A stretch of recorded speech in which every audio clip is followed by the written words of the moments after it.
Good evening, ladies and gentlemen. I'm Mahinda Sarnafala from Canon Cables, Sri Lanka. And we were here last year. Thank you for giving the opportunity this year too. Our company is about 47 years old, and we have done many things to build our brand, in the sense the product brand. So alongside, we had a theory of building our people's brand.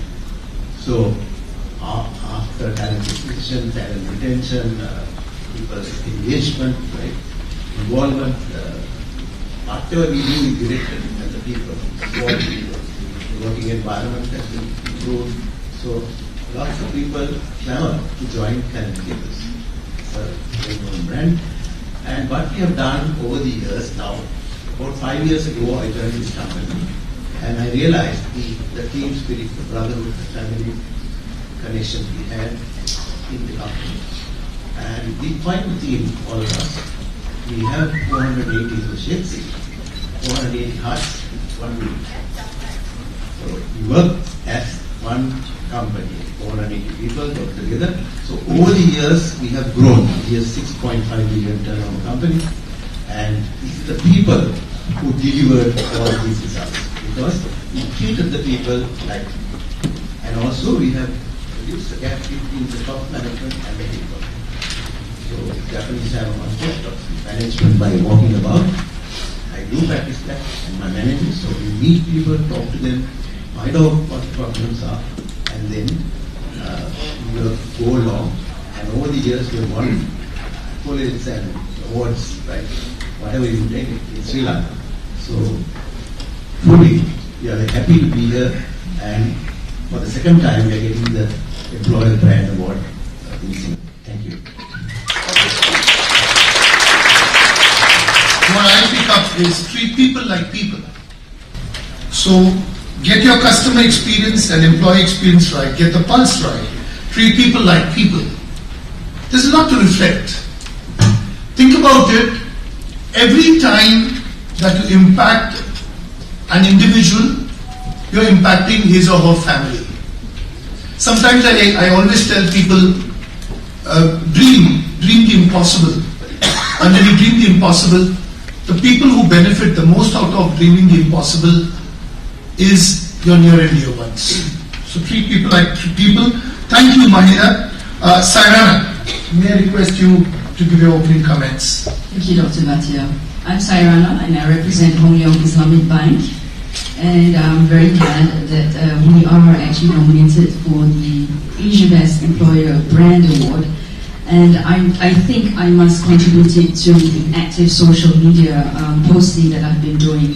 So what I'll be talking about is about how I actually portray my CEO as I would say, the most sexy employer in town. How do I do that? Because in today's market, well, by the way, I'm a marketeer. And Can I read that? I'm a marketeer through and through. And all my life, I've actually done a lot of PR. I do product positioning, I do CEO profiling. And now there's this new term called employer branding. So I think some companies are jumping on the bandwagon. This is something new because of the talent warfare. It's no longer waiting for CVs to come to you. You actually have to appear sexy. You actually have to appear very attractive for talents to come to you.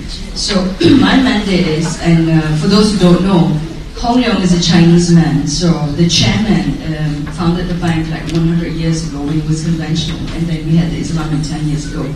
So my mandate is to get the Malay market, Malay Muslim market with a Chinese name, which is not very easy, right? Because banking is about trust, religion is about trust. So when you say, you're Hong Leong, you sure you're Islamic, so it's a little bit tough. So what do I do? And with very, very low budget, because in banks now, marketing budgets are being slashed.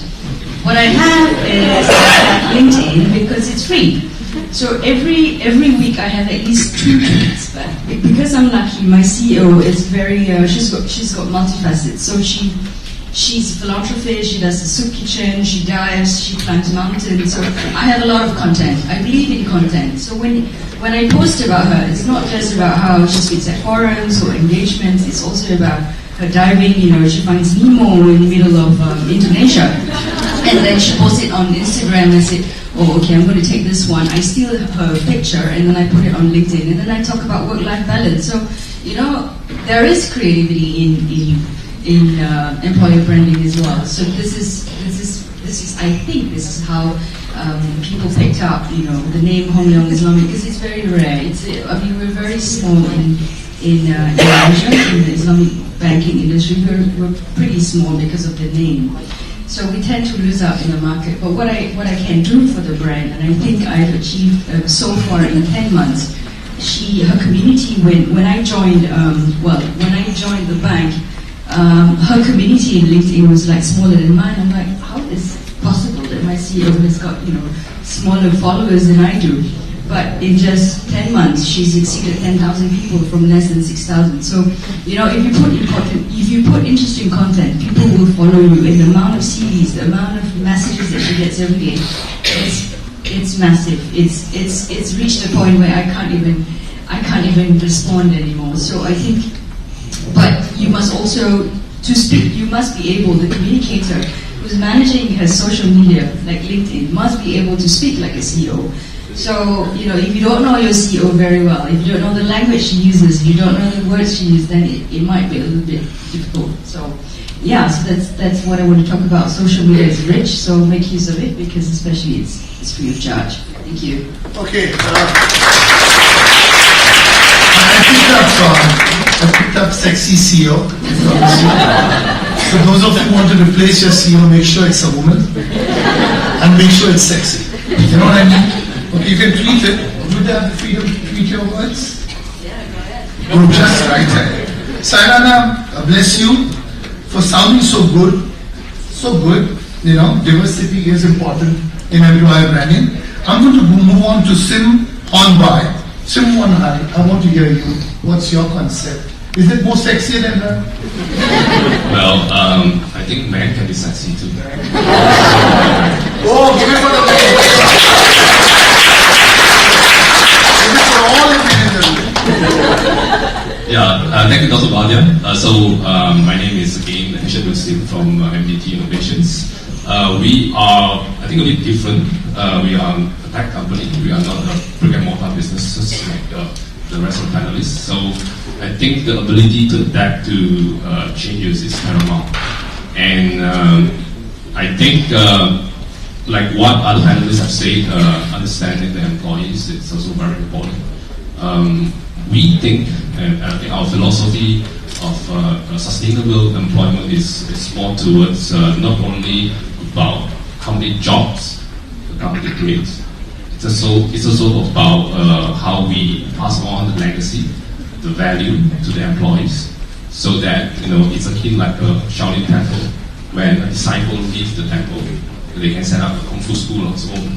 So you must be able to transfer this knowledge and ability to your successor. So this is what we think. And of course, being in the tech industry, we have to instill corporate mission. Someone must be in the driver's seat to drive and lead the rest of the employees. And of course, identity-wise can be different. Today, a tech company may be known as probably an e-commerce solution provider. Tomorrow, they can say they are cloud service provider, SAS. And then the day after, they can call themselves an IoT or big data providers. So identity can change in tech industry, but I think the corporate vision must be the same, and the value must be placed there, created by the founder or CEO of the company, so that everyone follows the vision and the value. The most disastrous thing that can happen is when employees do not follow the leader's vision, everything falls apart. So I think that is very important, to my opinion. So that is my 2 cents.